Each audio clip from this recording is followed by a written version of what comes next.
El cadáver de la morgue. Trabajé muchos años como médico forense, tanto en el sector clínico como jurídico. Podría estar horas y horas relatando cientos de historias de los cuerpos que he visto. Para mí, esas cosas no son nada del otro mundo. Hasta aquel día pensé que lo había visto todo, pero nunca faltan las sorpresas. Había examinado cuerpos de todo tipo, tamaño y edad. Vi cosas atroces, horrendas, que de solo contarlas sin detalles podría horrorizar a algunos y hacer llorar a otros. A veces lo que más impactaba no era necesariamente el cadáver o su estado. Algo que podría causar impresión, al menos en los primeros años de iniciado, es la causa de muerte.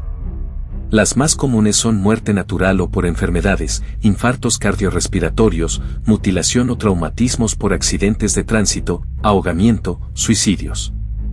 En esto último jugaba un papel muy importante, ya que en ocasiones se necesita un examen minucioso para diferenciar un homicidio de un suicidio. Los casos más complejos son cuando aparecen cadáveres sin un contexto que nos dé información. Ancianos que mueren en su casa hasta que alguien siente el olor luego de días, alguien tirado en la calle, un cuerpo flotando en el mar. Esas situaciones son las que nos llevan a investigar si fue asesinato premeditado o homicidio culposo, suicidio o accidente. Todo esto que les he contado es para que comprendan lo extraño de lo que viví. Después de 25 años de profesión, hubo un hecho en 2004 para el que hasta hoy no encontré explicación. Por razones de ética profesional, he decidido mantenerme en anonimato, al igual que el lugar donde trabajaba, aunque imagino que si 2 o 3 personas llegaran a oír esto, sabrán quién soy. Una noche de tormenta, acababa de recibir un cuerpo de un hombre de entre 30 y 40 años, según podía apreciar a simple vista. El cuerpo llegó completamente desnudo con diversas heridas lacerantes. Al solo observarlo, se notaba que al menos llevaba 2 días de muerto. Al leer el informe, este explicaba que el cuerpo fue encontrado en un bosque por un hombre que paseaba su perro, y su mascota fue quien realizó el hallazgo. La policía estaba investigando la zona por posibles evidencias. Mi trabajo consistía en identificar la causa de muerte, dar una hora aproximada del momento de defunción y otros detalles. Así que me puse manos a la obra. Por fortuna, los dedos del difunto estaban en condiciones para tomar sus huellas dactilares, así que su identificación no sería problema. Comencé ejecutando las primeras pruebas, y al proceder con el primer corte noté una forma de sangrado algo inusual. De la manera en que su sangre brotaba, deberían haber pasado pocas horas desde su muerte, y eso contradecía el estado de su piel y la hora en que lo encontraron. Al principio lo tomé como un desafío para un estudio especial. El hombre carecía de cabello o cualquier vello púbico, si bien no era lo más común, existen personas que son lampiñas y comparten esta característica. Encontré varias heridas lacerantes con pequeños fragmentos de madera que indicaban posible rozamiento entre árboles. En el hombro había marcas de mordida, sin duda de una persona. Extraje el ADN de la zona a fin de identificar al agresor.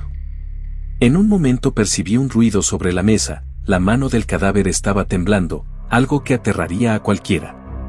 Pero era normal que un cadáver presentara movimientos post-mortem, especialmente cuando sufre una muerte brutal. Lo extraño era que, de acuerdo al estado de su piel, llevaba al menos 2 días de muerto, como mencioné antes, pero los movimientos post-mortem ocurren en las primeras 24 horas. Ya tenía 2 situaciones que contradecían el estado de su piel, la sangre y el movimiento post-mortem. Estudié la posibilidad de que su piel sufriera antes de morir, pero para ello debería realizar más estudios. Me dispuse a abrir su abdomen para examinar sus órganos, y ahí fue donde comenzó todo. El cadáver no tenía ombligo. Mi mente se nubló, era la primera y única vez que presenciaba un abdomen sin ombligo. Claro que hubo casos donde, en apariencia, no había ombligo debido a operaciones quirúrgicas, pero esto era distinto. Al pasar mi mano sobre la zona, era evidente que el ombligo nunca existió. Todo se volvía extraño. Después de 25 años de carrera, me encontré con algo fuera de lo normal. En ese momento recordé algunas novelas de terror que había leído en el pasado, y la ausencia de un ombligo se asociaba con que el ser humano no nació de un parto, sino que era un clono creado de forma artificial. Eran las 2 de la mañana, Aún así, creí que esta situación merecía ser vista por alguien más antes de continuar. Dejé el cuerpo sobre la mesa, tomé los datos que tenía y llamé a un colega sin importar la hora. Al principio se mostró furioso conmigo por la hora en que lo llamé, pero cuando le conté la situación, estaba emocionado por verlo en persona. Al girarme, noté un detalle. Recordaba que su rostro miraba hacia arriba, pero en ese momento miraba hacia un costado. Su cabeza comenzó a temblar. Hasta ahí solo observaba esperando a que finalice, consideraba que se trataba de los movimientos post-mortem. Luego, el cuerpo exhaló. Fue inevitable asustarme, aunque se dan casos donde los pulmones contienen aire dentro y, luego de ciertos procesos químicos de descomposición, este escape, pero jamás lo había visto de una manera tan vivida. Me acerqué al cuerpo para continuar examinándolo, y al tocarlo, me llevé un susto más fuerte, tenía temperatura. El cuerpo de un cadáver, luego de 2 horas, pierde su temperatura corporal normal, que es de 36 a 37 grados, y pasa a temperatura ambiente, algo que al tacto se siente frío. Pero esto era extraño, recordaba que estaba frío, y en ese momento se encontraba tibio. Una sensación de alerta comenzó a gobernarme, el conjunto de acontecimientos que se estaban desarrollando mantenía mi mente ocupada buscando una explicación. Cuando me giré para buscar herramientas, escuché el cuerpo tumbarse en el piso. Antes de acercarme a él, examiné la mesa con atención, estaba en perfectas condiciones. Salí de la habitación por un momento, ni siquiera me tomé la molestia de levantar el cadáver. Sentía miedo, aunque no lo quería demostrar. Entendía que un hombre de ciencia como yo no podía dejarse engañar por cosas como esas, no lo quería aceptar. Decidí esperar a mi colega, entendía que entre dos sería mejor manejar esta situación. Luego de unos minutos, él llegó. No paraba de hablar de un montón de hipótesis dados ciertos síndromes que había conocido y estudiado. Él se veía emocionado, tenía vocación por su profesión. Mi colega no dejaba de expresar sus ideas, hasta que tuve que sujetarlo con fuerza para que se callara.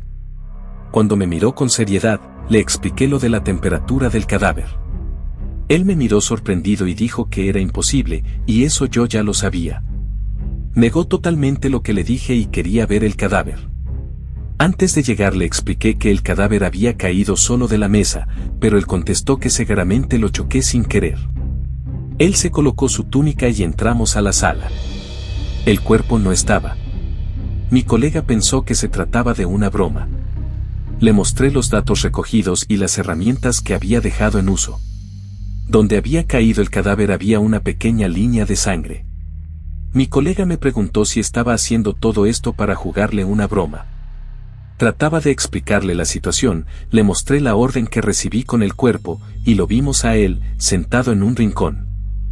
Solté mi carpeta debido al espanto. Mi colega rió, asegurando que era una broma, pero creo que algo en mi expresión le hizo entender que no era así. Él me hablaba y yo no lograba reaccionar.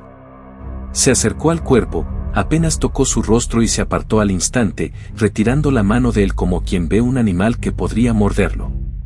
No me dijo nada, solo me pidió que saliéramos. Cuando estaba más calmado, me dijo que al tacto sintió una temperatura elevada, como si tuviera fiebre, pero peor aún, le sintió el pulso. Dijo que en el momento en que sintió la vena palpitar, quitó la mano por reflejo y no se atrevió a verificar más. Me preguntaba si lo que le decía era verdad, si no había algún truco en todo esto. Le juré por mi familia que no. Oímos la puerta de la sala de la morgue abrirse y nos quedamos petrificados. Éramos las únicas 2 personas en el establecimiento. Con mucho sigilo, nos acercamos a la sala de la morgue y el cuerpo no estaba por ninguna parte. Al revisar las cámaras de seguridad desde que comencé a trabajar con el cuerpo, lo vimos todo. El cadáver había girado su cabeza durante el examen, luego se volteó y cayó. Cuando lo dejé, se arrastró por el suelo usando únicamente sus brazos. Antes de que entremos, había intentado levantarse, pero cayó sentado en el suelo en la posición en que lo encontramos. No supimos más nada del cadáver. Tomamos capturas de las grabaciones y elevamos el informe a nuestros superiores. Al otro día, los resultados de las huellas dactilares llegaron y no coincidían con la base de datos. En teoría, nadie en el registro civil tenía esas huellas. Luego de eso, la policía nos acusó de robar un cadáver, pero nuestros superiores, de alguna manera, nos salvaron de la situación y todo quedó aclarado.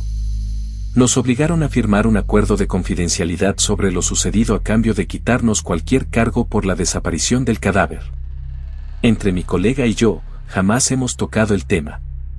Él siguió trabajando mientras yo solicité mi retiro. Hoy me animo a contarlo porque ya he hecho mi vida y no me importan las consecuencias. Espero que mi colega escuche este relato.